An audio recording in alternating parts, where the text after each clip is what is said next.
All right. Good morning, comrades. We have a very special guest today on the show. We have JC coming to us live from Connecticut, Central Connecticut, right?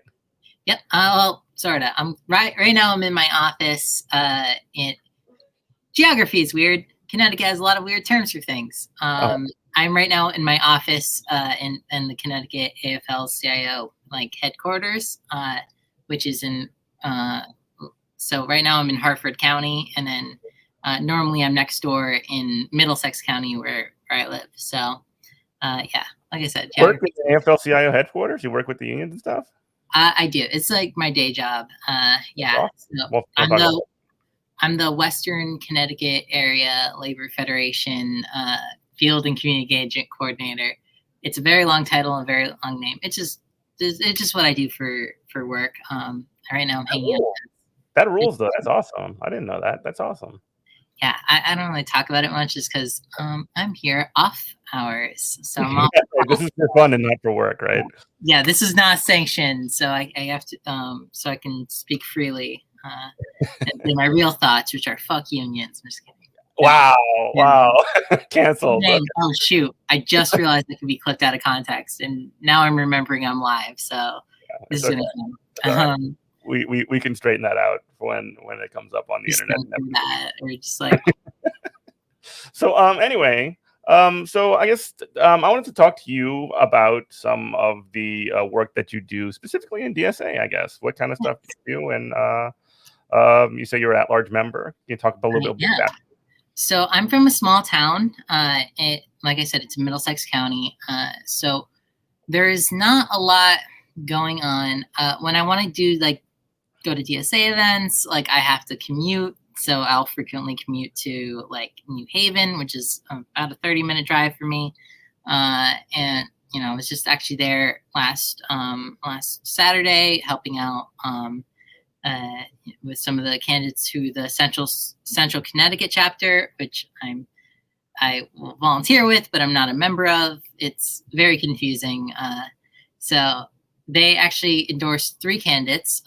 We call them the Jam Slate because it's the first letter of each of the candidates' names, all of which are in Hampton. So I was there to just help knock doors and drive people around because in my small town you need a car to get everywhere. So that's what I was literally just driving people around. So got to use my small privileges when I can, although the fact that I have to own a car to live in my town is one of the reasons why I'm personally running for something in my little town, because it's way too sprawled out.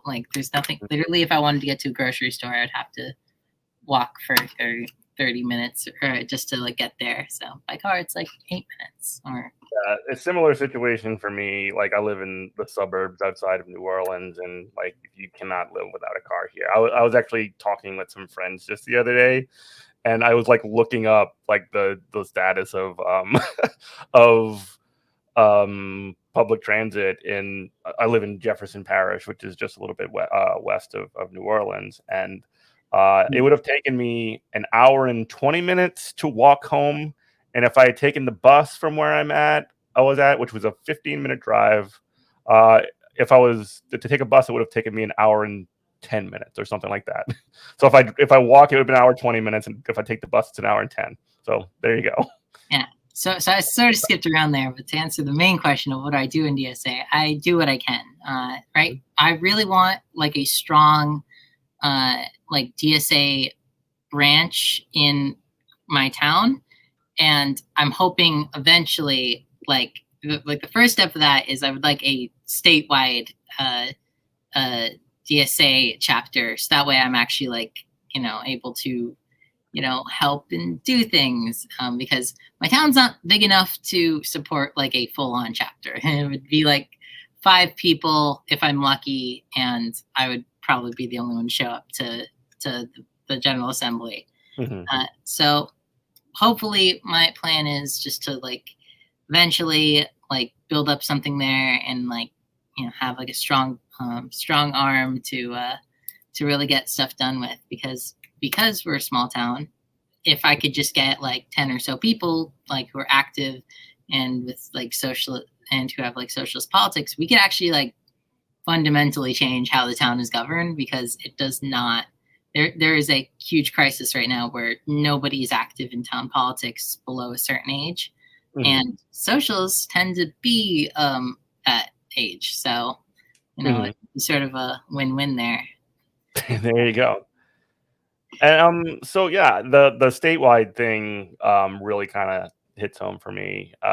So in Louisiana here, we have a lot of smaller areas that have sort of combined into what is essentially like one large, almost like a regional. I don't know if you're familiar. We have like a Southwest Louisiana, which Yeah. includes places like Lafayette, which is like probably about an hour and a half or so from Baton Rouge, and then like Lake Charles, which is like 5 hours away from where it's like there's these just huge swaths of area that are covered by this like one local that would have in a city, and it just makes, like, to me at least, it makes a lot more sense when you have such a vast area to have like a single statewide like coordinating body at least.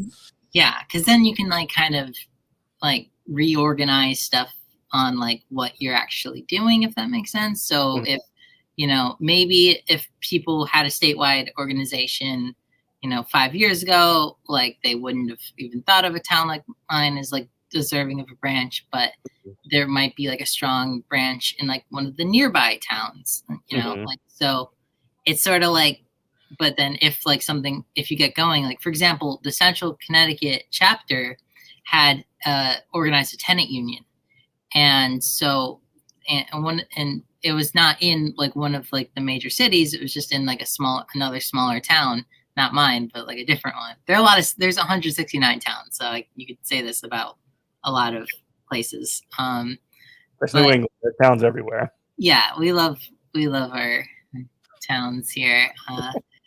We acknowledge the towns at the very least. Yes. But so like if they keep solidifying those gains and recruit more people there, like that could be like a branch, or like maybe you'd organize a branch more nearby that place, just to make sure that people are that we're organized, and I mean that term in like the systems organization, like by the work that we're doing, which would be something that I'm huge in support of. And when I ran to be an at-large delegate at the convention, one of the things I ran on was like supporting statewide structures, and as well as a bunch of others, like little things that I think could benefit to benefit our to benefit the work that TSA is doing. Right. And so yeah, so a lot of the stuff, and actually I'd love to talk to you a little bit about your thoughts on the convention. I know that resolution, I was really excited that resolution 14 passed, which was our internationalism resolution. I've already forgotten what all of them mean. Like I had memorized a bunch, and now I'm just like, the key thing, and this was like the funniest thing at convention, is that it was such a blur. It was just such a like high, especially like the debate box, and there was a lot of BS about the NPC that I really don't want to get into. But like that was just messy stuff, but a lot of the debate stuff though was like really interesting from the perspective of we're just sort of like going through item by item, just all of this, like this is the program for DSA for the next 2 years. It's kind of overwhelming how seemingly little time you have to do that. Yeah.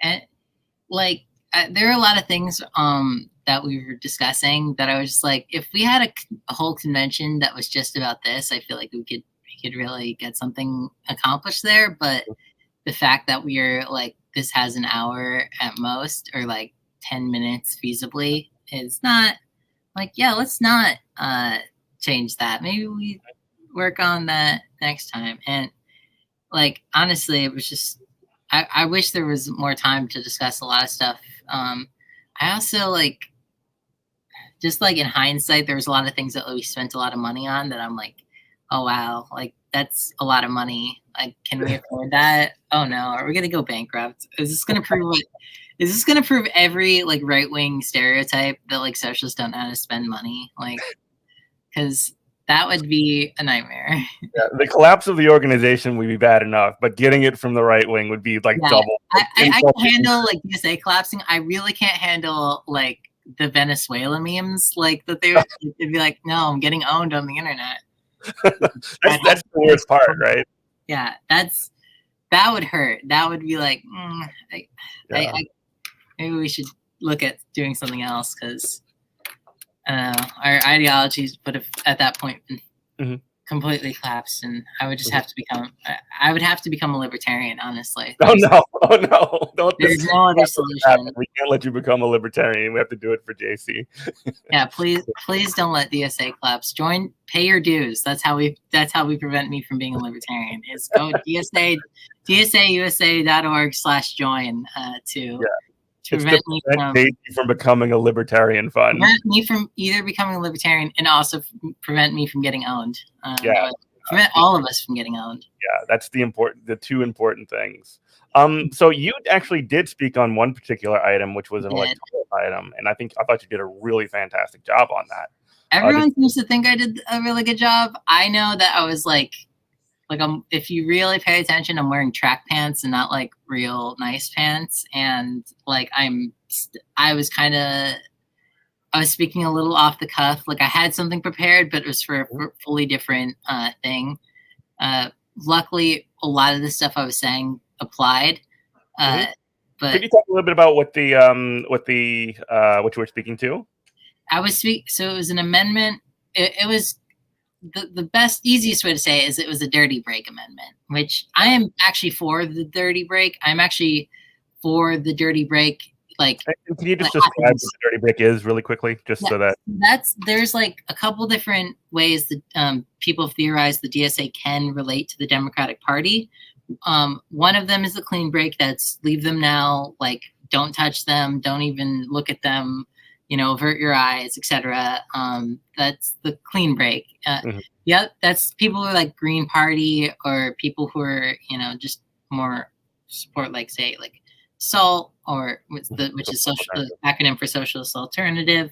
Then there's the the realignment strategy, which is like join the Dems and like take them over, and and then there's like other ones like CPN has one about a party like party yeah, which is like cool because it's like the idea that you don't need to do either. You could just like keep using their ballot line while like getting like a little organization that basically can keep electing people on that ballot line without ever having to interact with the party apparatus itself. And then there's the dirty break, which is join the Dems, not really join them, but like, run stuff off their ballot line until you get a couple elected politicians and then break for them. So I was against this particular amendment. It was an amendment to like our general electoral strategy. And the reason why I was against it is because like I was talking about it with some people and I just thought it was kind of silly because it was like, there was no enforcement mechanism. It just said the Democratic Party is bad, which like, cool. Like I agree. Like I like more so than anyone else, I've become very cynical about the Democratic Party, just because I've had to like interact with like some of the lowest level people, and like it actually gets. I don't want to be too mean about this because these are people I know, but like like difficult. It's very difficult because there's a lot less flexibility on that level. Because these are people who like genuinely believe in the Democratic Party, they get involved, and they're the people least likely to like change, be open-minded about like criticisms regarding it. So I'm against but to the amendment itself, I was mostly against it because like there was no enforcement mechanism. There was no way like I could just like it just said we don't support them. Really, and I'm just like, cool. I don't either, but that's not saying that is not going to do anything. And because in my mind, I have a very specific theory of change, involves labor unions, involves tenant unions, and involves strategic organizing. So, so that means like specifically, we have to build a network of people. Not all of them are going to be socialists, but that will like help fund our campaigns and like be the a volunteer base that we can rely on. Then once we're able to independently elect people, we can just call it whatever we want. Like, oh, if in place like Cromwell, right? Like if you got 20 people to run a slate of like, and just say we're the Democratic Party in Cromwell, you could just take over. There's no like, you just show. There's the way it works is that there's a caucus meeting once a year. Any registered Democrat in town can show up and like vote. And typically what happens is, because no one attends these things, is everyone who's like on the slate of like who the Democratic Party is in the town will show up, but like not everyone will show up. So you'll have like it's like around 20 people. So like say that's like how many spots are open. Like 12 people will show up and be like, here's our list of people, and then no one else is there to vote besides them, so they win unanimously. If you got 20 people then and said, we're the Democratic Party in Cromwell, and then you just win, because like they can't, and there's no other way to stop it. That's actually super democratic, actually, right? It is, yes. It's by definition the most, like, because if you could field a full slate, you basically win in this situation. But then also, like, in some places, there might actually be people who show up, and they might, like, if they expect this, they're going to try to turn out people. So you always have to be careful with that, right? But, like, I guarantee you, if I did that at the next one of these, like, they wouldn't expect it. And even if they did, they couldn't do anything about it, because it's just so, nobody has time. Everyone's got work. And critically, I mean, in my experience at least, like a lot of working people, like even if they did have time, would rather do like a million different things because they don't see anything good coming. Yeah, it's like, what's the point, right? And there are some advantages to doing this that you get. But like, so in a town like mine, I really just don't see like a need to break away, because it's like, what do I get like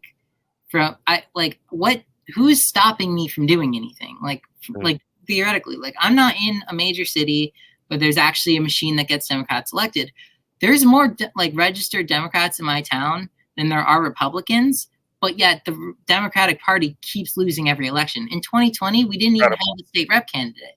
That was the only thing that we had to do. It was like, you have one job, get a state rep elected, like, and nothing. They couldn't find anyone. Someone offered to do it, and they kicked him out because they didn't like him, because he wasn't a real Democrat, right? Like, so it's like, well, what are we even doing here? Like, no, this is not a group that I find. This is not some evil. These are not evil villains that were like with control. These are like, the henchmen from Teenage Mutant Ninja Turtles, like Bebop and Rocksteady. They're just not. They get beat up all the time. Yeah, you could just.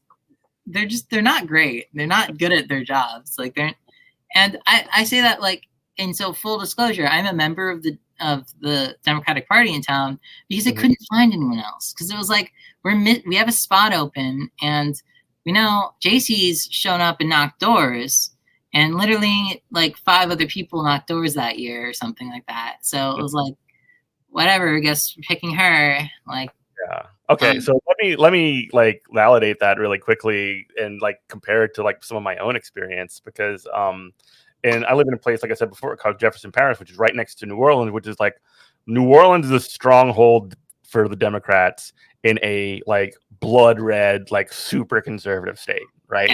Like we live in like Confederate flag city, like there's a lot of Trump signs, a lot of this horrible stuff that you see, but like outside of there, like in Jefferson Parish, is just like outside of New Orleans, like we have what are called like the executive committees at each parish or county in those states, which are like elected by the Secretary of State, right?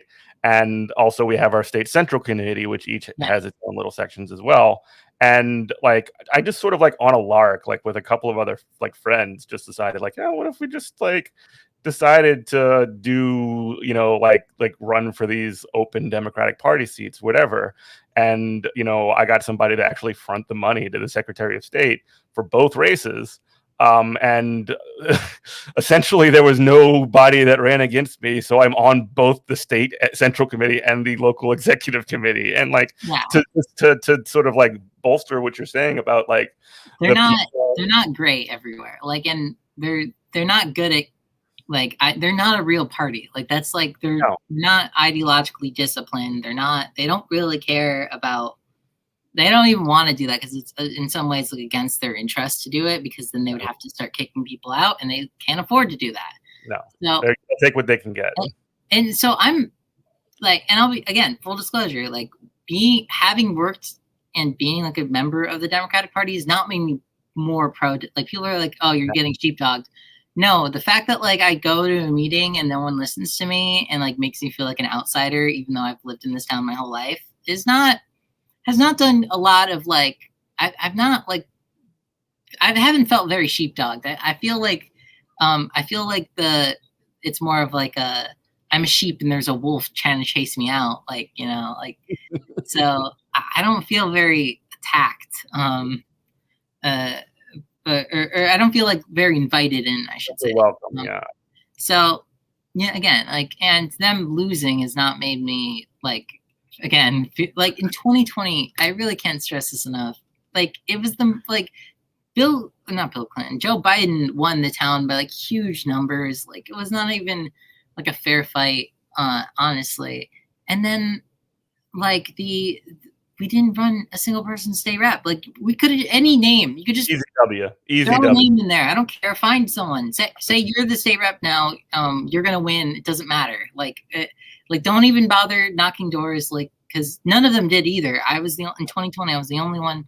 I knocked doors for our state Senate candidate, not in Cromwell because there were no canvassing events in Cromwell.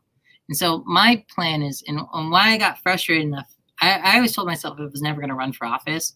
And I really don't want to. I hate doing this. This is like, it's been stressing me out. But I'm not running for anything big. I'm just running for zoning board of appeals, which is like the lowest level like thing you can run for. And it was because, again, they couldn't find anyone else. Like I knew they couldn't. So they had one candidate. There was 2 spots open. And so I put my name in because they can't stop you from doing anything. Like they're not good. They're very bad at this. Right. Like they ideally would never want me even near their stuff because I'm like a toxic, asset to them. I'm the open socialist, who does things in town, but like who you're not really supposed to like acknowledge as like there, because the moment you start acknowledging me, then it's like you have to reconcile the fact that like I'm appointed to one of the to one of the town's like committees, right? I was appointed by the town council, which is majority Republican. There's only 2 Dems on it, and it's like 7 or something total. There's 7 people on it, so I got unanimously appointed because nobody really wants to like look into my background or like like notice like, hey, maybe are we sending like a message that we're like pro-socialist if we like no, nobody wants to deal with that. So they just like give everyone the spot, like, all right, see you next week. Like, that's what they do. Like, so, and then I became the chairwoman because I'm the only trans person in the committee. It's the LGBT committee in town. And so I'm the chairwoman because I was already the secretary, the chair had stepped down, and no one wants to tell the trans person that they can't be the chairwoman of the committee. Like, it's like, so it's like, I'm not like a genius or like master, like political operative. I just get this stuff because I know when I can't be told no to, because it's like, well, nobody else is taking the job. And so like, we have to give it to JC. So like, ideally what I would like is eventually for a strong DSA branch, like, and I'm going to be using this campaign to look for people who are interested in this message. It's why I don't really, when people like, I got a lot of messages after I spoke at the convention, saying from people who were like, oh, can I volunteer with your campaign? Can I do this? Like, I'm not really running for like either one. I don't really care if I win in like a particular sense. Like I don't consider a victory to be a DSA victory. I don't consider a DSA loss or a loss for me, my campaign, to be a DSA loss. I didn't apply for the national endorsement because I'm an at-large member, and I'm not asking anyone in the chapter to help me out. I'm just using this as an excuse to knock doors in town, see if people are interested in getting involved, and hopefully recruit them into a nascent branch. And so that's what, and so I would encourage anyone who I really like JC, I want to help her out. You can help me out by helping the DSA candidates that are actually running as DSA candidates, right? That's Justin Farmer is the chief of the slate. You can find him on Twitter. Abdul Azmanu, and then Mariam Khan. They're great people. They're in Justin and Abdul are running in two highly majority minority districts in Hamden, and Miriam is running for Board of Ed and for the entire town. They're all great. I'm just one person. And if I win, it's because I have good name recognition, and if I lose, it's because I'm just looking for volunteers in town, right? Because I want that. I want those 5 core people in town who are ready to go, who I can trust to show up to something when I need them, because having some muscle can really make a difference. I hope I haven't been talking for too long. I do have a story. Okay, cool. I invited you on the show so that you could talk and I can listen to you. So yes. So there's a lot of weird stuff in my town. So like I said, I'm the chairwoman of the Cromwell LGBT committee, and we wanted just a rainbow crosswalk. Everyone does that. I know a lot of socialists who are listening are ugh, that's such symbolic, symbolic politics or whatever. Yeah. Maybe the more, they're identity politics.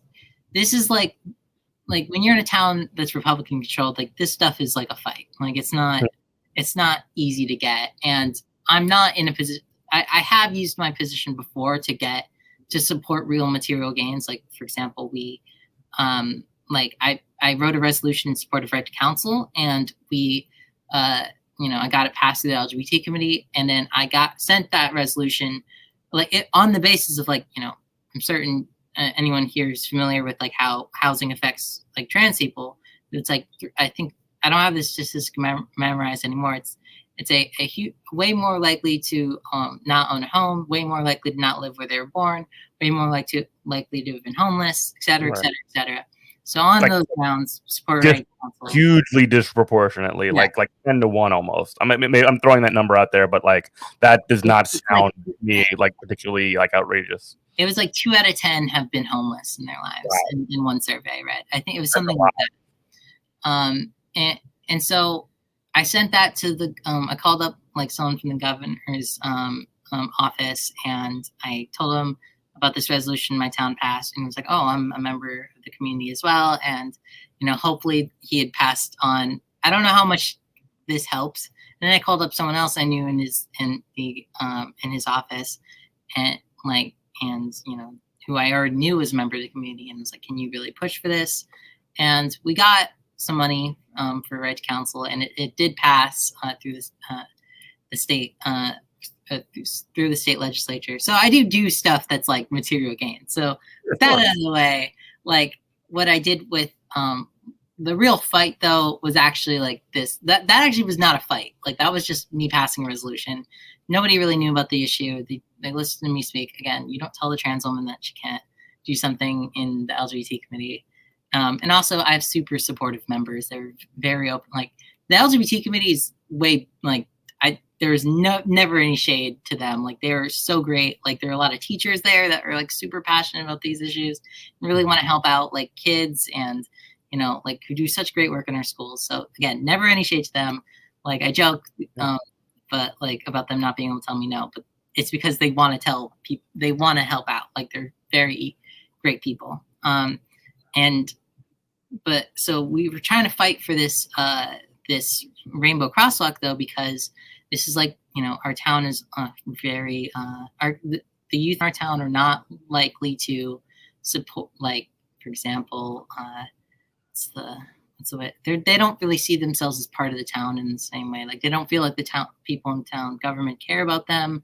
You mean LGBT youth? Not even LGBT, just youth in general. And we know that the youth in town, like, really are passionate about these issues. Like they're very on board for talking about social issues and activism. And so we thought this would be a good way of like, our plan was to actually, we had someone had donated paint, and we were going to let them help paint it as and hopefully even put it near the school as like a way of like, hey, you're part of this town too, like you can make a difference, etc. And I was like, we'd written a report about like why we're supported this, how this is good for the economy, stuff like, again, that will bore a lot of the hardcore Marxists who because they know this stuff benefits small business owners. But like, it's important. And this is like something I wanted. Can I just jump in really quickly and say that, like, even from that sort of like hardcore Marxist perspective, if doing what you're saying right now can also gain sort of organizing capacity for future victories, then that's imminently defensible. It's actually positive to start doing that kind of a project. I think. I know. I think I always try to like play caveats on, because I know this work itself is not like building. It's putting groundwork on future things, but it's not in itself like something. Sure. Right. I understand what you're doing. I guess is what I'm trying to say here. Yeah. So, I shouldn't be so defensive, because I am like one of those hardcore Marxists. Sometimes I get a little like, maybe I'm projecting. I'm like, I think it's lame, but it's okay. It's okay to be self-critical on these things too. Yeah. It's one way to sort of like make sure that what you're doing is pushing forward like a materialist agenda. Yeah, because you don't want to. Yeah, but so we wrote the report. So the former town man. So the way this town government works is the mayor is symbolic. It's like they just share the town council. The town manager is actually the one executive and they're literally hired by the town. Ours is the former chief of police. It's not supposed to work this way. Yes. It's literally, it's the worst kind of cop. It's a cop. They made the cop into the CEO. Yeah. So he was opposed to this because he thinks it's illegal to do this. He said, based off the town's laws, it's illegal to have a rainbow crosswalk. The town next door to us has a rainbow crosswalk, and we have the same laws as them. Like we use the same national standard or whatever. And they actually have an attorney on staff that like, whose job it is to like go and, search what's legal and what's not legal. And their paid attorney said that, well, this is completely illegal. Obviously, like, duh, like the town is the one in charge of the laws. And even if it wasn't, the way the laws that have already been passed by the town, like, obviously it's a rainbow crosswalk. You can have like, as long as there's a light, like that, how a crosswalk works, the little man and the little hand. As long as you have one of those, the actual crosswalk itself, it's like purely ornamental, right? That's not what people are looking at. There's not a lot of rules surrounding this whole thing. There are actually a lot of rules surrounding this whole thing. The ornamental part, I guess. Yeah, this specific is like it's like kind of a loophole, is because the traffic control device, that's what that's called. We submitted this report and I outlined that and like as one of our things. And I was set to give this report. And one of the things people, like a lot of the establishment people in town, like were like, I was explaining, all right, now that we know I'm going to give this report on this day, let's go call up people and get them to show up to this, because this can make a difference. Like if they see that like people are there in support, they're going to want to like do something about it. And I was told, no, don't do that, JC. That's like bad, or that's not, it's going to be chaos or whatever. And there was a lot of weird mix-ups. Like I got the date wrong. And so I had to call a bunch of more people. It was like, oh, sorry, wrong date. It was this day. And like, this is at the time I'm still working at Domino's. This is, and just starting the job I have now, like it was a very chaotic time, but we got like 10 people to show up, and, and it looked a lot better because the only people there to speak, like we had, if I hadn't done it, it would have just been me and then one other person. And it's like 2 people showing up for something, that's not going to send any message. And so now we've been fighting and fighting to get something done. But my main goal is I would like to get rid of this town manager because I just think he's the one blocking all of this stuff, and he's literally he's making an issue. I actually forgot the connecting tissue from this story, but there's just a lot of weird stuff like in our town that I'm working to change. There's a lot of weird little stories I know people like one of the two Democrats elected in town council. One of them was a former Republican who switched to very petty local issues but otherwise believes a lot of the same things. There's a lot of weird stuff like that I could probably go over. But the main thing is I'm running now because I have a strong belief about zoning policy. But also, can you describe what the office is and what some of the sort of responsibilities are? Boy, can I. So this is the Zoning Board of Appeals, not to be confused with planning and zoning, which is a separate job, both elected in town. We love to elect everything in New England. It seems like a fairly technocratic job that might in other places be appointed. It absolutely, even other places in Connecticut, it's appointed. I've checked. I actually don't even think it should be elected. I think it's because there's not much I don't think people really care enough about it. But whatever. That's me being. It's certainly one way to politicize a position, though, by making it elected, right? Because it's partisan too. It's the LGBT committee is appointed, but it's not partisan. I don't have a D next to my name for that. Right. But for this, I will. Which is very strange. So what this is if you have a zoning law you would like to appeal in town, you say there was some sort of ruling or law that was passed, and you just think that you should be an exception. You go to this body and say, "Hey, blah blah blah. I'm this. I don't like it. Give me an appeal." Somebody was for example, if you wanted to build a house and near some wetlands, you could appeal the laws and say that this is not fair. And there's also almost like a judge or a justice of the peace or something like that, just for zoning issues. You get to make decisions. So what I'm planning to do is two things. So one, Connecticut just passed legal cannabis. So how I will be at play for this is if the planning and zoning sets a law, we want no dispensaries, a dispensary can actually appeal to this board and we can overturn it. And we say, no, you can absolutely have your dispensary in town. So now it's not a guarantee I'll be able to help with that. I hope I don't have to help with that, but that's something I'm doing to that's my way of actually helping the labor movement through this job, is because the cannabis dispensaries in town, there was actually in Connecticut, they're actually made with union labor. So because we passed in our cannabis bill, we passed a project labor agreement. So that means all of the construction fees are going to be union labor and the running of them. And that rules. That's awesome. So I want to if I can get some union jobs in town, that's good. Cool, I'm on it. The other thing I'm going to do is mixed use zoning. So Cromwell is that's the town. I don't know if I've said the name. You said it, and I giggled the first time too. Literally named after the Cromwell family, like Oliver Cromwell. No, it's sort of. It's not named after Oliver Cromwell. It's named after. I don't usually say it because it's such a small town. Nobody knows where it is. But it's actually named after a boat that's named after a different boat that's named after the family.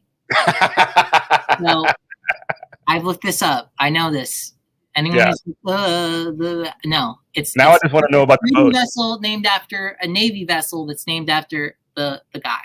So incredible. And not just the family, specifically the Oliver. So yes. But mixed use zoning, you wanted to talk about that? So it's incredibly residential. And I don't like that because it means, we were talking about earlier, it takes forever to walk to a place.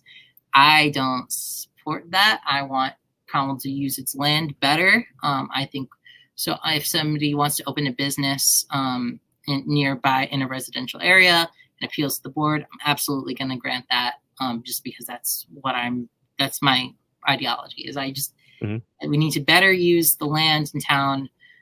Eventually, I'd like to be able to get onto planning and zoning to be able to help with that. But for now, just this is the little thing I can do. Mhm.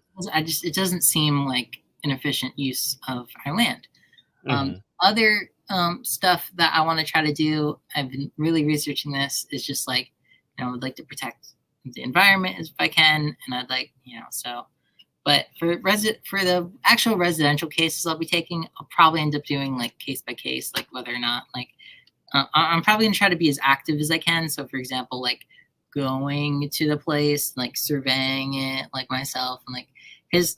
That's something that a trick I actually learned from my brother, who was on the Board of Assessment Appeals. Is nobody ever checks out these properties, so you can be not lied to. Like it's like you just don't get a good picture of it because you're not there, so you don't understand what you're actually like. What kind of like advantage do people take of that usually?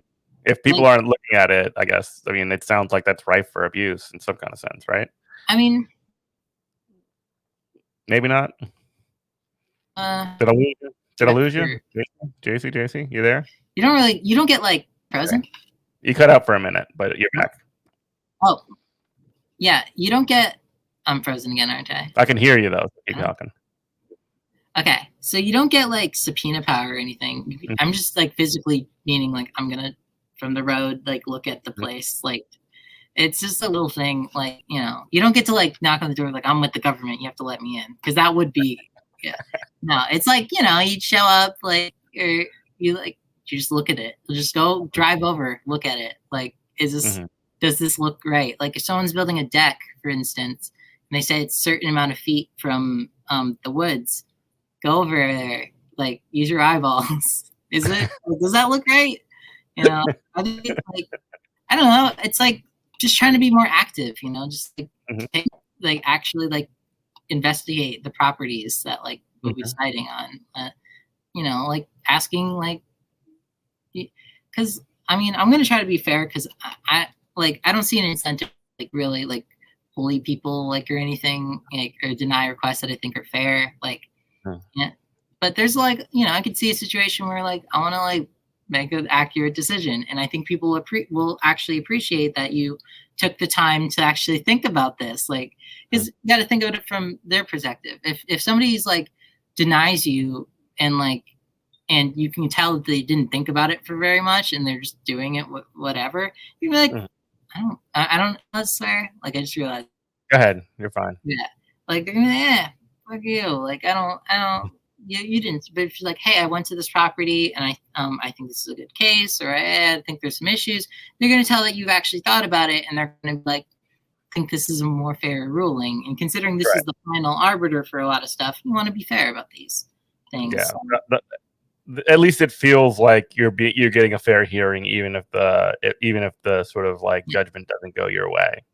The other thing though I want to do, and I don't have a lot of power for this, it's more just less homes and more apartments because there's just none.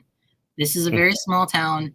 It's very hard to afford to live there. I'm in the poor section of town because I live in a condo. Like that's I own the place. It's not really that like if that's the floor, it's not great. So there's not a lot of housing like available for like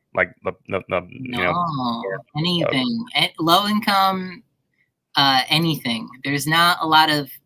There's houses that you can buy, and there's nowhere to rent. Like it's a huge problem in town because we lose a lot of residents who, like if you're 18 to something, like 18 to 20, or it's like 18 to 25 or something like that. Like you don't have like a career yet. You can't buy your first house. Like you're gonna want to like rent out a place, like and if you like living in town, well, sorry, buddy, like goodbye. See you when you can actually afford a mortgage. That's not great. I'm sorry, but like speaking to what you sort of brought up earlier from the perspective of like younger people don't have any sort of like any like presence or like any kind of like governmental representation in your town. I mean, that seems like something that would almost be like, if you can't live with your folks, you basically don't live in the town of Cromwell. And I have full disclosure, I live with my mom, so Okay. like, yeah, exactly. Like if you're, if I was kicked out for any reason, like when I was like, now it'd be a little harder to kick me out. But if I was like, just because I'm older now, but if I was like still in college and was kicked out, absolutely would not be able to live in town. I would just be on the streets, would have had to move to a city. And that's not great. Like, you know, like it would be It's not nice. great for the town, certainly. And it's not great for the people because you're essentially I like living here. It's not like, you know, yeah, just that's a problem. That's a real problem, isn't it? Like, it's not a great place for the future of the town. Because also we're just not like there's just so many, and this is like when I feel like I'm going crazy. Like there's just little things I'm like, I know if I had a voice in this, like we just made a Starbucks, and it's really hard to explain when you're not like looking at it. But you know how there's a trend now with businesses where there's a lot of like every building has to have parking space, so so there's which contributes to sprawl because the buildings aren't near each other, and now like, single use zoning is not effective because like you can rather than like if you have like one, I feel like I'm using the term wrong, but like if you have like one building in a lot, you know, rather than like where you could easily fit like 3 or 4, like you end up not generating a lot of new jobs because like, for example, you have one like Starbucks here, and then like all around it is like parking space and like a drive-through and stuff, rather than like if you had a you know, Starbucks and like, you know, Krispy Kreme. I don't know. Is that a thing? I don't even know if that's a thing around here. Shake Shack. These are like things that my brain thinks of, because those are things we don't have currently. So, like, because of the dynamic that you're pointing out here. Yeah. So, like, you would end up now, instead of just people who work at Starbucks, you have the people who work at the Shake Shack and the Krispy Kreme and et cetera, et cetera. Like, and so it's way more efficient to do it that way. But we don't. Like, it's just one Starbucks. And I don't even like Starbucks. I'm New England all the way, like Dunkin Donuts. My town has 3 Dunkin Donuts, and I'm proud of it, right? Like, and I say it needs more. I think one of them's closing down. But oh no, you drive from one Dunkin Donuts to the other Dunkin Donuts, and there's actually there is 4 because I just remember there's one inside the Walmart. Like, so, so yeah, we love our Dunkin, as we should. Really. I wish I had like a Dunkin' cup to like plug it. This is just New England pride. This has nothing to do with they're not even great for their workers. Just all power to the Dunkin'.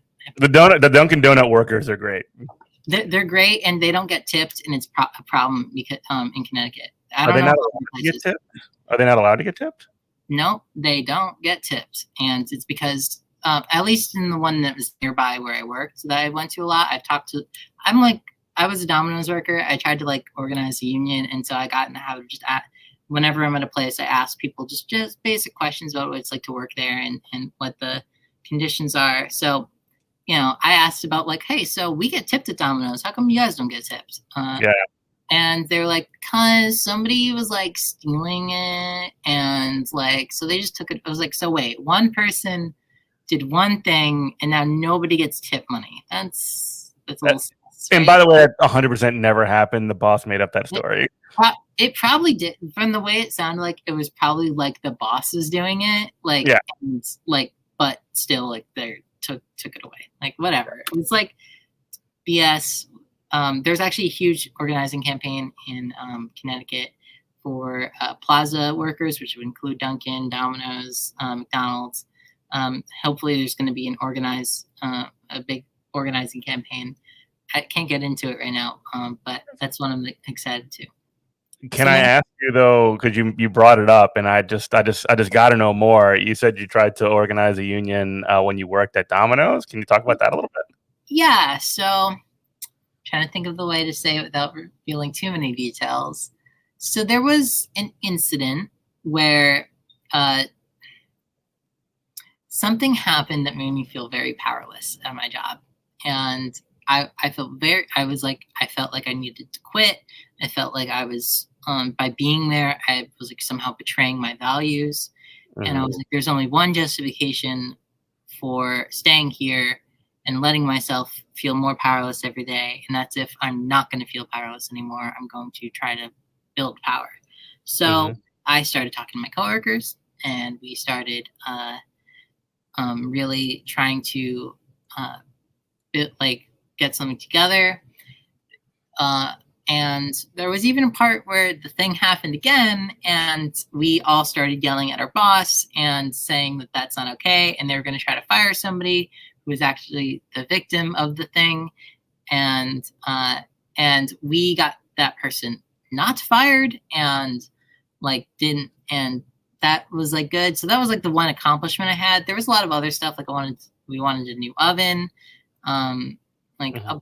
the the problem is like, I'm trying not to be too reveal too much because it's a lot of personal stuff. It was a Sure. very small workplace. Sure. You know, and why it failed ultimately, or I consider it a failure. Some people say I shouldn't, because we did end up building some power there. Is because a lot of the key organizers all like kind of left at the same time, like the people I had recruited, and then a bunch of new people got hired, and I was like, I'd have to like, I was basically like, it's either I start from scratch or I take the job that I got offered here. And I ended Mhm. up taking the job, and I still feel a little bad about it. And I still like have this like thought where I'm like, I'm going to go back. I'm going to Mhm. come back and finish what I started. And I've been offered to come back. Like Oh, they yeah? knew they knew like I was like doing this for the most part. And they still like, that it's because of the, coronavirus. There was like, we had a Mhm. lot more leverage, because it was a lot harder to like fire anyone, because it's like, Mhm. well, we need the hands on deck. So, Yeah. you know, You still keep in touch with, like, the organizing I people, like, tried the people to. at the I went organization? back once a while ago on like the day weed was officially legal in Connecticut, and they gave me the employee discount as like a show of solidarity. Oh, yeah. And I ran into somebody else who's also has a side job working at Dunkin. Well, and I was like catching up there, and I was like kind of weird. Mm. I was getting out of a baseball game, and they were like, "Sir, help doing the marketing for Dunkin'," and like as their side gig. And I was like, "Oh, hey, what's up?" Like, I was like, "Hold on, guys, I gotta go talk to uh, my Domino's friends." There's a Mm. lot of cool people there, so I tried Mhm. to like, I'm just trying to get them to come DSA stuff. Uh, yeah, there's a lot of. I really should plug like some of the DSA things, because like there was so much going on. Like I already talked about Rights Council. Like I had a small part in that. Like, but there was like the Can you fact say it again? I'm sorry, I didn't that hear you. Right to Council. Right to counsel? Yeah, so that was the bill I was talking about earlier. Mhm. There was like a huge, like they did so much work. They made so many phone calls for that campaign.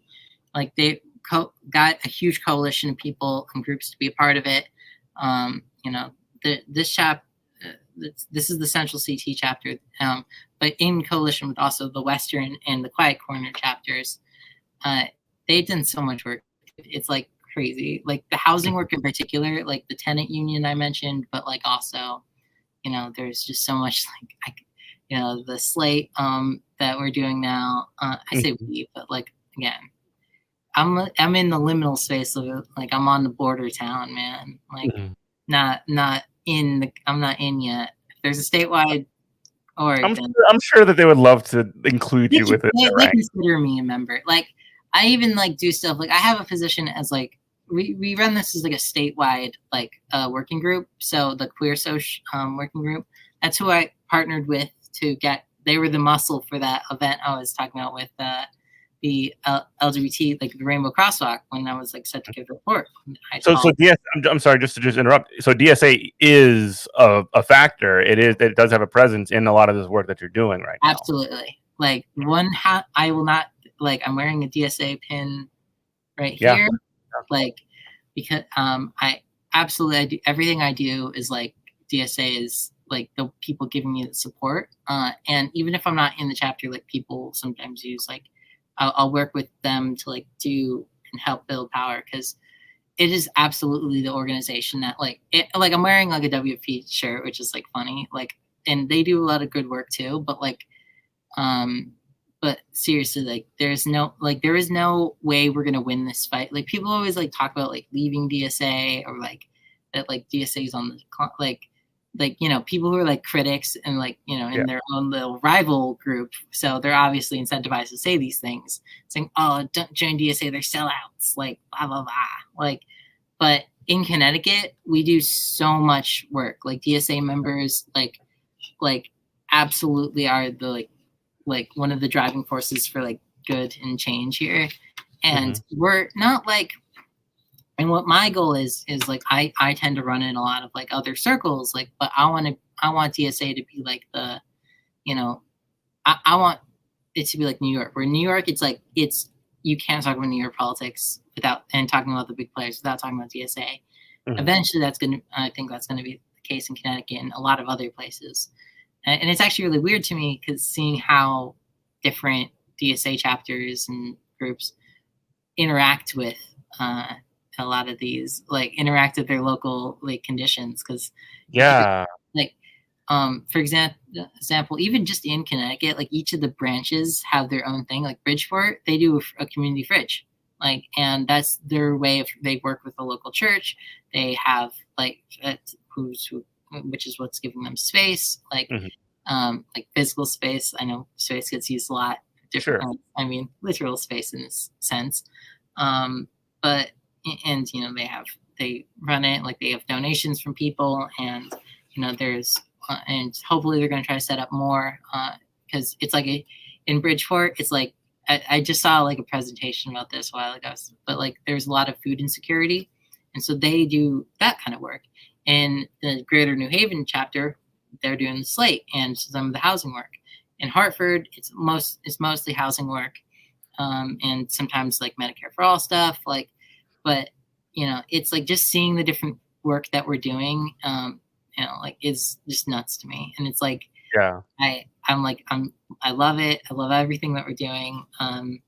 And like, my big thing is if I ever get like a voice in like national DSA stuff is and this is something we're trying to do in Connecticut is if we have a statewide org doing strategic events. So we have a mutual aid thing, right?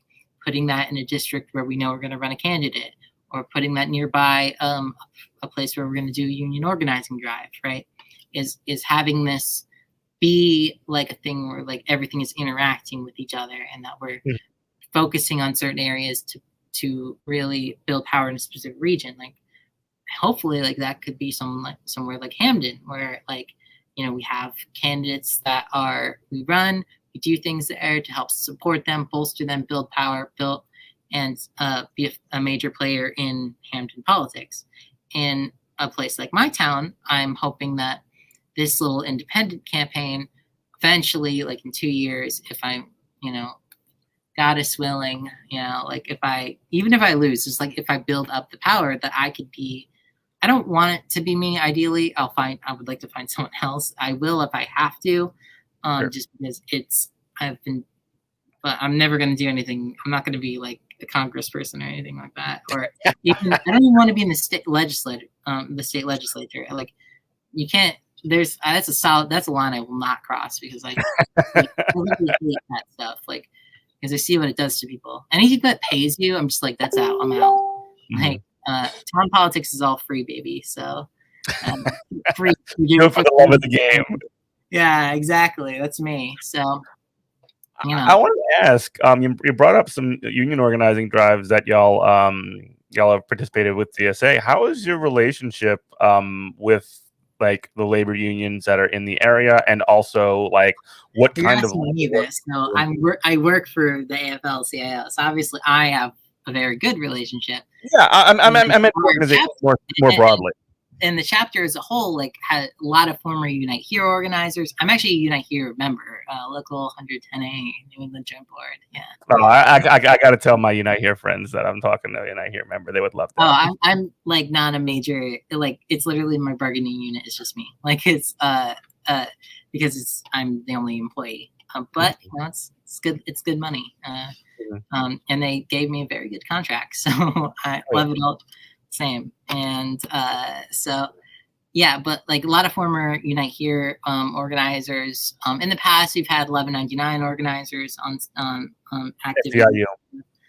Yeah, 1199 SCIU. I forget that that's maybe local lingo is not. That's okay.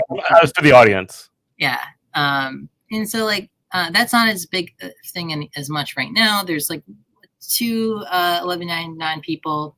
There's a couple AAUP members. It's the University Professor Union from. And these are members of DSA.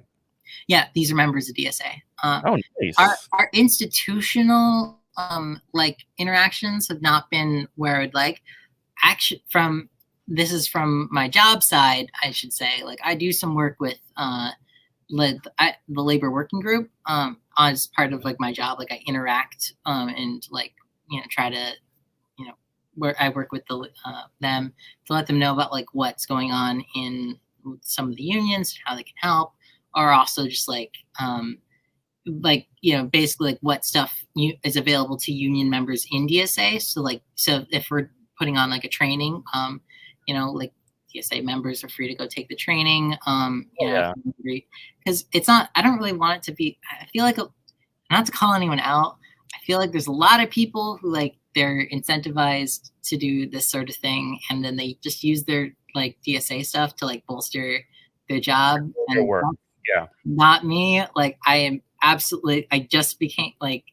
I've done a lot of thinking about this. I don't want that to be me because it's like one. That's not gonna build power. Like I want. Yeah, no, that's to empower an individual, and that's not what we're looking for. But like I do think that there is like one of the things that I noticed in New Orleans, and like I'm being a little bit critical of my own chapter, but like I'm former co-chair of the labor committee, so like I'm being critical of myself in a lot of ways, right? But like I do wish that we had more relationships with our sort of like our central labor council and with individual locals. We have great relationships with local 23 of Unite Here and a couple of other locals, but not very much else. It's good to. I think chapters broadly should be work with local unions. It's just like a way of like we stand with workers. They're workers. Solidarity. I think the thing I actually am. And this is how I know it's not all for my job. It's the thing I actually want the most is I want DSA doing new organizing. I cannot stress this enough. Like to the people, like I have a very specific like labor theory stuff because there's the rank and file and there's new organizing. I'm very specific, right? Can you sort of I'm sorry, can you just like define both? I'm sorry that like happy not here, but no, rank and file unionism is like a theory that the way we build the working class is by like Jeff, you're gonna get like a job as a teacher because we know teachers unions are super like important to the system, and you're gonna talk to the other teachers and like I'm a teacher, by the way. Oh, this is perfect. So you're literally I became a teacher before I even obviously this is not an accusation here. My big thing is I'll explain this later, but organize where you're at, right? But which is where exactly. I agree with that. But anyway, I'm sorry, I interrupted you. Yeah, no, go for it. So you're a teacher, so like, and so they're like, go talk to the other teachers and get a job as a teacher, and get other people to get a job as a teacher, and like try to build like a strong working class like cadre, like and organize a committee there. And there's already a union there, right? Like.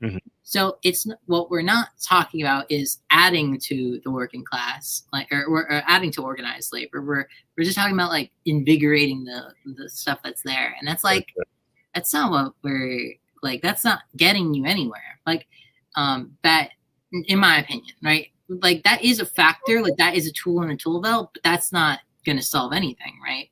New organizing is obviously then is. Hey, Jeff, don't get a job as a teacher. Go work at Amazon and like try to get organized drive there. And that's good because it will add to the numbers, right? But what they don't tell you, and this is my theory of change, is okay, Jeff, you're the Amazon person. You go get you organize the Amazon drive. Now you're the president of the local, and you won, and now you're the president of the local Amazon you're the steward of the local, you're the president of the local, whatever. You join another union and you run for a position there as the hey, I'm I'm Jeff. I'm the guy who organized Amazon, right? Like, that, or, maybe in your case, like I'm Jeff, I'm the person who organized a new teachers union, right? Mhm. And so now you actually have some, like, because there's something, because it's all, we want to keep our gains, right? Like, and that's how, and invigorate union. And but like, so we will have new members, but it's also important is those members already know you, Jeff, because, Mhm. and I'm making this very you focused all of a sudden, which is funny. You're talking to me. Like they're like, they remember you from the campaign and they like you, and so now you don't need to do like a working class caucus to like invigorate, because they're already like, there's like a level of trust that you've developed. And so Wow. and then I think even a step further, it's again like strategic placement, and like going and having a national view, like the same way I was talking about the statewide, is saying, hey, we want to run a candidate there. So let's have it, so let's like look at and see if we've gotten a bunch of tips from local workers across the country. Do we have any over there? Is there a union shop that's reached out to us in the past that it happens to be in the place that we want to run a candidate, or happens to be in a place that we want to do that there's a lot of mutual aid going on, or something like, like having this like national view of like, and what's good about this is, say we find out the answer is yes. So then we go to the local DSA chapter and like, hey, we have this budget to help you with this campaign. We're going to help you set this thing up. So now you're going to be empowered, and we're going to train you how to be organizers. And, since this is something that we know you want, and it's like, it's strengthening the chapter, because then after you leave, they still have all the trainings and stuff. So this is something I actually really want to write some of this stuff down and submit it to one of those, DSA One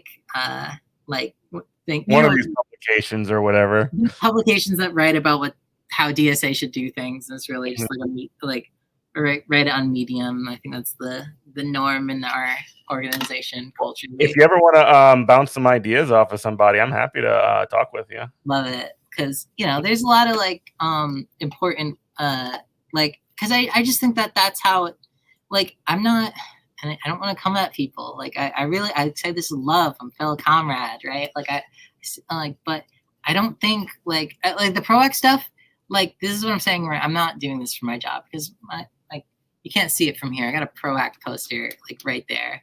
Well, I can zoom. Yeah. There it is. Oh, there, perfect, right here. Yeah. So I've done so many of those I've done at least 3 of those phone banking shifts. Full honesty, I haven't done one. I'm such a bad, you'd think for my job it'd be super helpful to be I help the ProAct. But no, just it's because I'm in a blue state. Right. By the way, it's throwing me off of it. Oh, go back. Yeah, thank you. I was disoriented. Anyway, sorry. I love the ProAct stuff. Really, I do. I think it's really impressive that we flipped Joe Manchin, but it's not happening without the filibuster reform. And right. So many hurdles, so many unbelievably high hurdles to get it.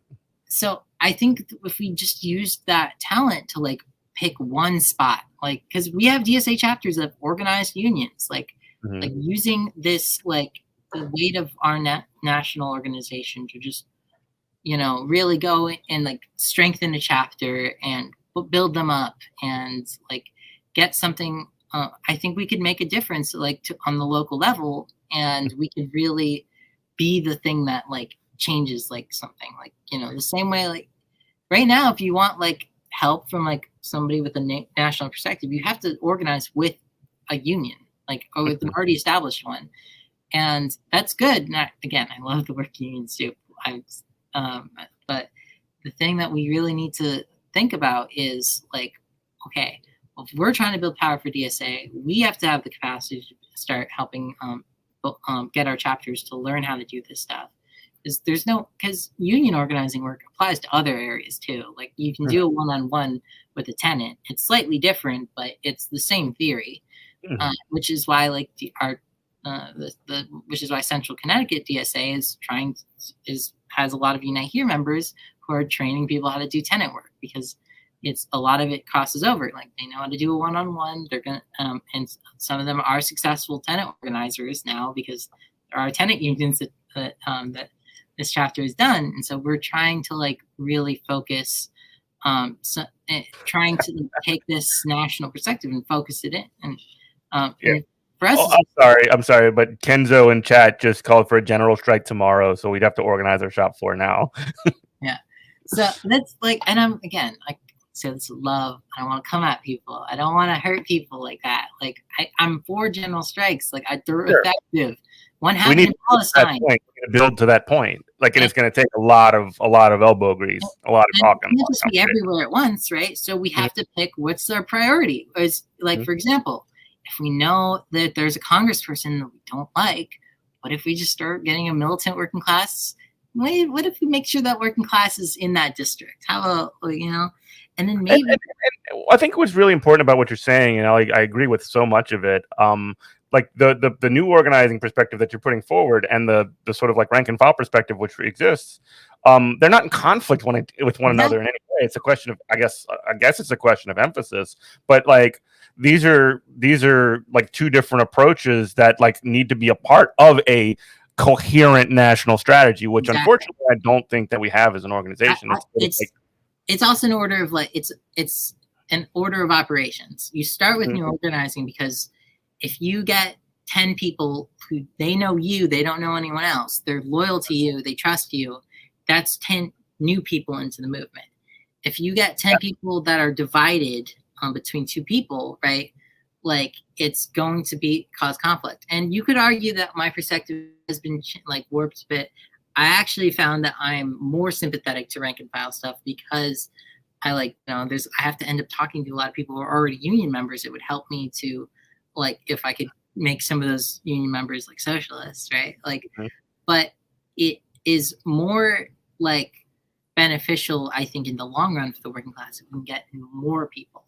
If we use, and what's good about what I'm saying is any bit of information that we get, then like we can then use that information to like really like help someone like me. So I'll give you an example. So if we know that a town like mine is doesn't have a lot, like I can give someone the demographics of like what's going on in the town, but if we know there's not a lot of strategic how to say it, if we know that there's not a lot of like union organizing work there, there's no tenants that you could tenants to organize, right? But if we know there's a lot of workers that in like the state workers there, we can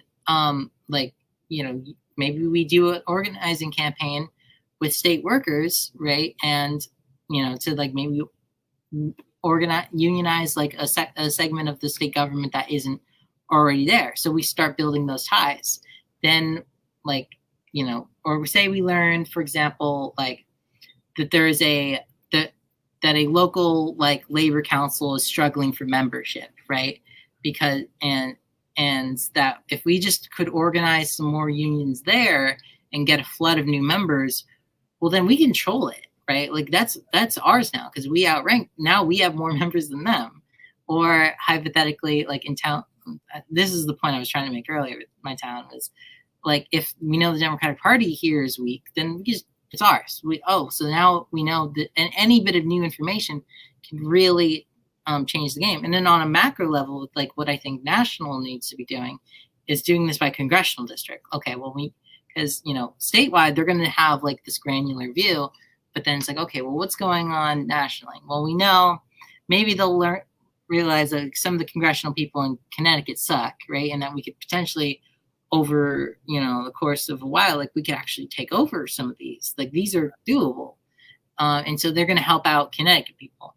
Now I know that because I'm living in Connecticut, so my bias is toward that. But like I'll be fully frank, right? I would like a socialist to represent me in Congress, but like, and I don't even know if Congress is really what we should be looking at. But at least like we can pressure the Congress people in a district like mine if we've taken over a couple municipal towns, because now it's like, well, if they want re-election, they were going to go to the local the local elected officials, and they're going to paying attention to those races because they absolutely, if a socialist gets elected in a town, they're going to be moved left by like 10 points. They're going to vote yes on 10 more of our bills because they know that like that they need to win re-election. What happened in my congressional district is there was a primary threat, and there had been a bunch of like progressive wins in the district, and so the person who represents me in Congress had a thought where it was like, well, if I don't go start moving left, I'm gonna lose to the primary challenger, and I already know that like this stuff plays well in the district, so I'm gonna endorse stuff like the Green New Deal to like give me some wiggle room. Still, even if you don't agree with it, you're gonna do that. Yeah, because you think that your political survival depends on it. So, and it wasn't like a wave took over. It was just like a couple towns flipped to slightly more left, right? So if that just keeps happening in a district, eventually they'll start endorsing. Like that's leverage, right? So Correct. like that's how we're gonna flip, like, because you can absolutely have that perspective, like, because that's how they do things. By the way, the DCCC, they pay attention to what are the swing districts, where do we need to put our money, how many people do we need to get there. They absolutely focus on like what areas do we need to focus on. They're not paying attention to places like that don't need their attention, and that's a problem that we have is when we do a national campaign like the PRO Act, we're not focused in anything. So you can I can do stuff like call people in Connecticut.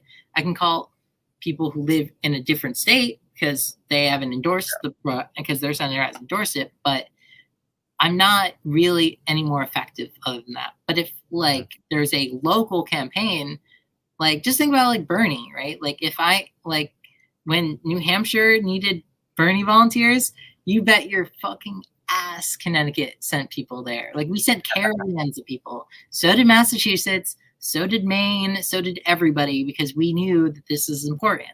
Like you can have national focus campaigns with local conditions. Like and you can get people to show up. If you're marshaling volunteers, yeah, absolutely, you can do that. But you have to have a local perspective. Like you have to be like, how can we affect things here? If you're not thinking that way, you're going to end up like just saying everyone's doing like trying to flip Joe Manchin rather than like, well, okay, well, how many DSA members do we actually have in West Virginia? Like, and we flipped him, like bad example. Flipped him and didn't get a shit.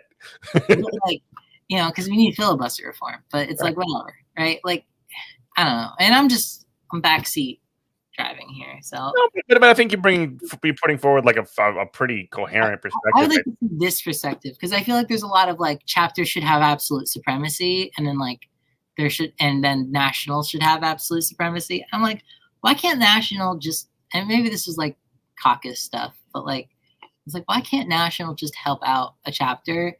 Because they know it will benefit one of their national campaigns, but also because it's good to help out a smaller chapter. Why can't we empower things? Why can't we be strategic in how we do things? Like, why is it such a crime to do a community fridge in a place we know we're going to run a candidate and make sure that the person we're going to run is the one that gets photographed cutting the ribbons or whatever? Like, like is that a crime?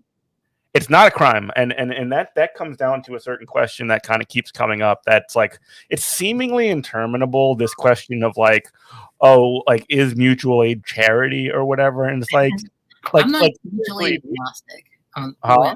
When it comes to this debate, I'm fully agnostic. Like, I mean, my sort of perspective is that if mutual aid like benefits a community, it broadens solidarity, and it actually like helps to organize in that community, then it's good. If it doesn't do any of that stuff, then it's like at least people are getting nice things. That is correct. Like, because it's like I'm absolutely of the opinion that like mutual aid is good. Like for record, I just don't think it's going to be the thing that switches to the state. Like because there's like part of a formula. I think it's part of a formula. Yeah, and I think people are like, we need to stop doing it. Or just like, are you crazy? Like, sorry, that was kind of ableist. Are you paying attention? Like, are you focusing on it? Like, are you actually looking at? Because there are people like I've done mutual aid work to help people. Like, and I had somebody who was like a college who I went to college with like asked me for like $200, and I'm not like rich, and I was like, I don't say no more, just have it. Like, Oh, like it wasn't or really I should say I donated 50 and I got three other people to donate. But like, cause I'm not like, cause you have to be heartless to not do it. I'm not convinced that that was like going to win me like something, like I hadn't even brought it up publicly like till this, just because to make, to make a point. But like, you have to be like the kind of person that people can go to during a crisis. Like, and that's how you establish yourself, is you help people out when you're in need. But 100% agree with that. like, and so like, the fact is, when people are like, oh, I don't support mutual, like, when people, I don't support mutual aid, it's like, well, you're just like, we're not trying to fix everyone's problems, but you should really just like some people are just going to want to help people, and you should just let them do it and say that they're doing it because they're DSA members, and like you should take the free PR. Like it's free publicity. It's like, but if you're there's recruiting utility into that, and I don't mean to interrupt you again, but like there's recruiting utility in that. And one of the things, because we started the Break Light clinics in New Orleans, right? That's where the first ones were. And one of the things that we quickly found out is that you can have somebody like, if we started doing them monthly essentially, and they were replicable, we created a guide that we distributed broadly so that other chapters could do it as well. And it became something that we would like get people some experience in organizing events, and it was a great way to build new leaders in the organization too. Yes, like it was actually like super helpful. And the other thing too, though, like on the flip side, if you're not trying to get the camera on you when you're doing that, you're not really like, oh, we got cameras. Yeah, it's like you got to make sure that like if you're doing a big event and like that, you should absolutely be trying to like get people to like get cameras on you, get your candidates that is like a DSA candidate, get them front and say like, I'm doing this because I'm DSA candidate. Yeah. Well, we didn't have any candidates, but I will say that this is a funny story. If you have them, if you're organizing a union, get like your union organizers there, like have them invite some friends. Idea. Like getting union organizers there. That's all. That's like, hey, get some of their like union, like some of their people, like try to get them to show up. Be like, because it's a stress test. Like consider that. Like have them give a press conference about like how many workers go hungry, like if it's a fridge, like for example, like say like there's a certain amount of like Walmart workers who use like government programs, like just start putting pressure out on like on the employer, or like if you're doing a public app, try to integrate in some way what you're doing, because otherwise it's just going to look like a disconnected mess. And like and it can just be a disconnected mess. Like it's not going to lose us anything. It's just I'm always about optimization, system building. Like again, I'm just armchairing because I don't even apply it to my own life, right? Like this is the first time I've brought up like giving that person money, but like I'm not gonna like I get like the thing is like it does feel dirty. It's like it makes you look you're just doing it for attention. It's like, but like like get over that impulse. I'm with you. I understand the impulse. Get over it. You have to. Yeah. There's like a sort of I don't know, like a culturally suggested even like modesty towards these kinds of things. Like that is the charitable impulse. It's like rich people aren't supposed to show off when having large amounts of money, because that's like crass, which is why they always have public events where somebody else will thank them for it, right? Yeah. You never see them saying, I just donated $1,000 to the library, and that's why I'm getting and I demand that they name it after me now.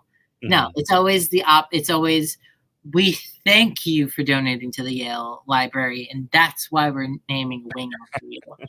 Even though that's why they did it. Like, it's rich people, man. That's how they operate.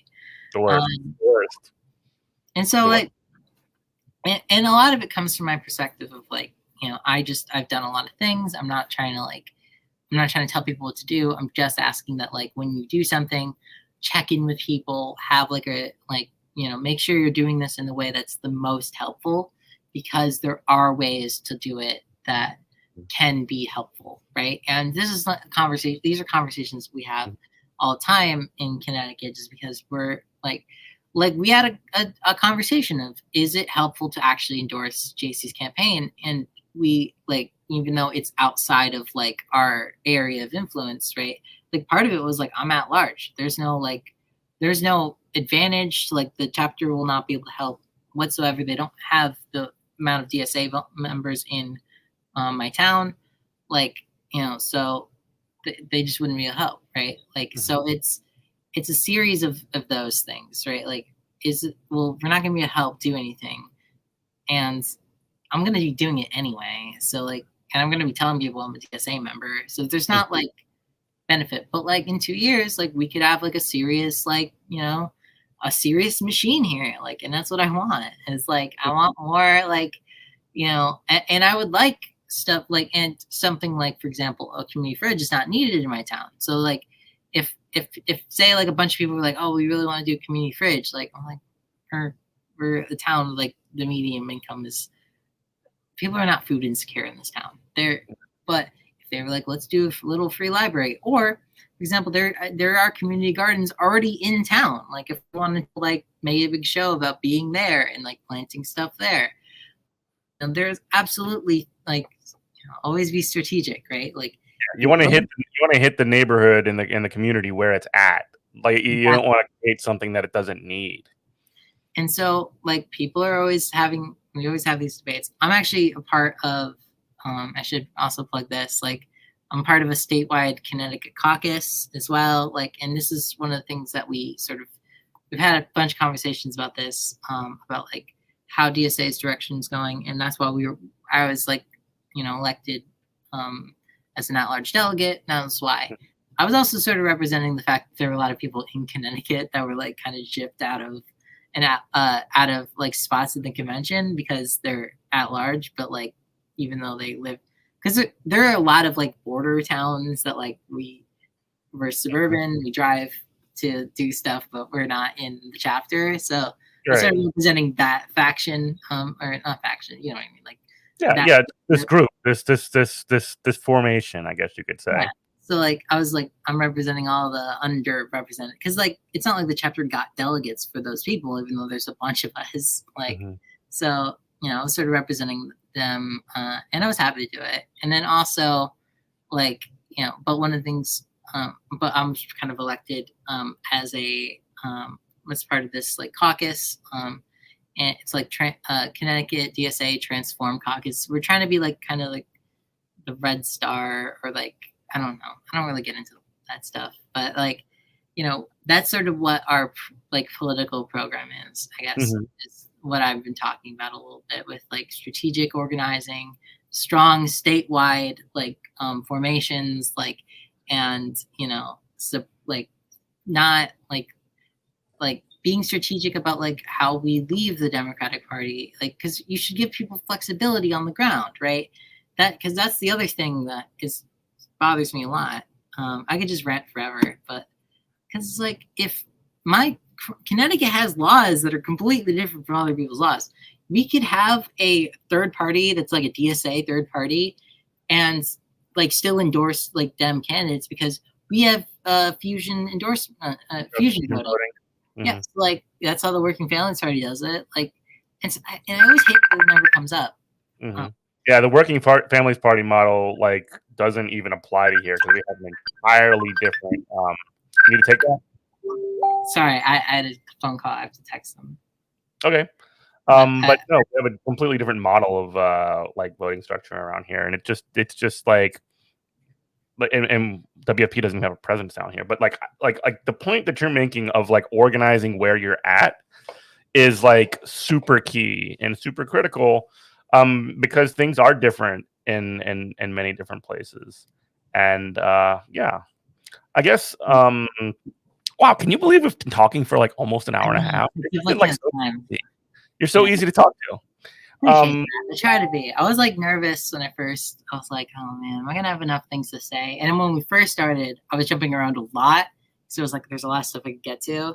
But That's then I okay. started a nice little rhythm, and I'm like, I feel so much better. Well, you know what? Anything that you missed, you can talk about next time.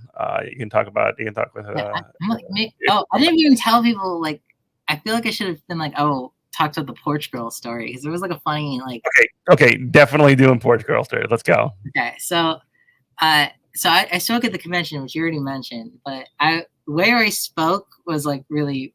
Obviously, as the name implies, I was on a porch. So It was a really nice porch. I would like to clarify that porch isn't mine. No, I drove to New Haven, so that is not my porch. But like why I did it was because I had a weird setup because like I had to because it wasn't my house, so I had to like put it on a railing. Like we were doing like a little viewing party there, like, and we were all social distance, like wearing masks and stuff. Or specifically, I was like wearing a mask for most of it. I'd only took it off to speak, and so like we were joking around about like, oh, I got to say something because they knew I wanted to speak, and everyone knew that. I'd been waiting the whole convention to like say something, and I was like, this is my time. This is gonna be like that. People thought it was gonna be the labor stuff, but I was like, no, I know when I've got to speak, and it was like my time was coming up. We were driving, like I was like late to like it was like after the recess like had ended, and so I got there. So it was like too late to sign up for the previous one. So I had to throw away my speech. And we were joking, like, okay, well, I gotta put this somewhere. And the way everything was set up, I could have the camera right, like do the thing that people do, where it's like the camera's underneath them. And so you're kind of it doesn't look good or professional at all. I hate that. So I was like, is there like something I could prop this up so I could stare at it? And so it's like, you put it on the railing. And I put it on the railing. I was like, well, I can't sit then, so I'll just have to stand. And I was like, hey, can I borrow someone's blazer? And so they're like, yeah. And the person who was hosting us, her name was Alice, they got me a blazer, and I got to, I was like, okay, this is like starting to become more of a thing. And I was like, I realized, well, it's kind of far away from me, so I'm gonna probably have to yell. And so I practiced like what I was gonna say, like, or practiced not even what I was gonna say, just the voice I was gonna use. And I was like, okay. And then I turn on the I got made panelist. Already things are going wrong. I turned the camera on, not realizing that once you're a panelist, everyone can see you and you do that. I thought it was like you get there and they have to like put you on. Like I thought there was like a step above that. Some people said that I did that on purpose or something because I did it while the other person was speaking. And I look over and I'm like looking at a different computer. This is because I didn't know I had turned, like people could see me until I looked at the other computer. So I'm already like, things are going weird. I run over to go turn it off and I'm like, oops, like, and then so then after that, I realized, okay, so that's how that works. Now I know, but I'm kind of shocked that hadn't happened like before. So, and so then I say my little spiel, and then people just like, I guess, really found that there was like novelty in like the fact that I was like, there wasn't a lot of women who were speaking that day, and it was a lot of like men. But like, you had a really great energy, I thought. But like I had to, because it was like as soon as I like right before I was gonna go on, like a generator had kicked in, and so like in the background I was like, and I'm like I can barely hear the computer, so I have to yell. And so I just do this like voice that like, I'm like not quite yelling, but like, speaking very like, hello, comrades, I'm here to say like XYZ. And people just really found that funny. You did great. You did great. And I like doing it. And then like, I just decided that like, this is my new life now. And like people loved like, and shout out to my comrades at the end, because after I finished speaking, they did the silent cheer. Yeah, because everybody was cheering and everybody's getting mad about that, which I agree with, by the way. I didn't like cheering. Yeah. So like I hated the like people were doing like canned applause. My applause I did not ask them to do that. They did. I forgot the silent clap existed, but I was like, oh, that was very nice of them. And because they supported me. And then I think it was also funny is I was also one of the only people during the convention to speak with like people in the background. Yeah. I was like, I guess I'm like the only socialist who like hangs out and like has fun on the porch and chill. I guess nobody else like was doing anything. You would have thought like there had been more people like standing behind, or like I don't know. Yeah, I was at my house when I was on, and I had like a nightmare situation where like my audio just started echoing like 3 times in the middle. Oh my gosh, I think I remember that too. It honestly, when you're up there, it's like you really get to feel like there are 1,000 people watching you right now. Yeah. But like they're not just 1,000 people; they're 1,000 like comrades. Like, and so they're positive. It was so positive. And they're like thinking the things you've been thinking this whole convention, like, oh, I like don't take forever, blah blah blah. And I was actually shocked that like I was really hoping like I was gonna get to say something at the convention, and I told myself I'm only gonna speak once because I was like I don't. In fact, I'm gonna make a motion next convention like you only get to speak once for the convention unless you're sharing. Right? You got one thing you could say. You could say that one thing. And then you have to let other people speak because that's how you get everyone speaking all the time forever. Like, and that's just shouldn't be how we do things. So I thought my model worked better. But then I was so happy. Very intentionally did not want to speak a second time after the first time, even though like I did not like I was a little bit like frustrated in that I like spoke against something when I really wanted to be positive and speak for something, I guess. But like, what's funny is I was like. Everyone was like, oh, like, love to, like, JC. I actually really felt like in that moment, like, I was speaking against something. So I felt I had that same thing. I guess people just listen to your tone when you're speaking. Like, this is my advice to anyone who wants to speak at DSA convention. Just, like, be a happy, cheerful person, and people will apparently like you. That's what I've learned. I didn't know this was a fact. I did it. Normally, I'm very, like, when I'm in meetings, I'm kind of, like, I'm either 2 modes. I'm, like, boring, like I'm gonna talk like this and blah blah blah and like, no one and like using like $10 words or like I'm just riffing, like I'm just like riff city baby, like vibe time baby. And so well, JC, it has been like so nice talking to you. Thank you so much for coming on Good Morning Comrade. And this ended up being full vibes, which I liked. Yeah, good. Yeah, that's just kind of like how we like to do things around here. Just kind of like hang out and just kind of talk. You know, that's my way to do it. So I'm happy to come on. I got stuff to say, although not Mondays don't usually work, but I cleared my schedule. Well, we can find different nights, but we're gonna go ahead and raid who we got today. Live. This is so exciting. I've never done one of these. Oh yeah, it's just going to somebody else's channel, sending everybody else. But thank you so much for joining, JC. If you're follow on Twitter at DSA, please. If I can get like a couple more followers, I'm like, I wrote a resolution and we didn't get to it, like because I hate Twitter. Because I know it makes people addicted, like I'm addicted. So. Still follow me on Twitter. It's fun. I don't post a lot, but I try to only post good vibes and not yeah, great vibe tweets.